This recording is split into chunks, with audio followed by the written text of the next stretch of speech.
How much is your rent allowed to go up in New York City? I've been slapped with 25% increases before, and knowing these rules helped me negotiate it way lower. And I definitely shared a review on OpenIgloo about those increases so future renters could be on the lookout with that landlord. Number one, if you're a rent-stabilized tenant, you don't have to worry about any of this.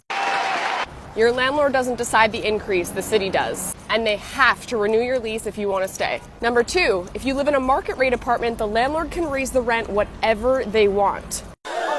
50 to 100% rent increases are not unheard of in New York City. But the thing they do have to abide by is giving you the legal notice window if they want to increase your rent by more than 5% or not renew your lease at all. If you've been living in a space for less than a year, but you have a 1-year lease, they need to give you 60 days notice. If you've been living in a space for less than a year, but you don't have a lease, you're living month to month, they have to give you 30 days notice. If you have a 2-year lease or you've been living in a space for longer than 2 years, they have to give you 90 days notice. Make sure your landlord is abiding by these legal notice windows. And number three, you can always negotiate your lease renewal. You don't get what you don't ask for. If you need help getting started on rent negotiations, be sure to give us a follow for more tips and tricks.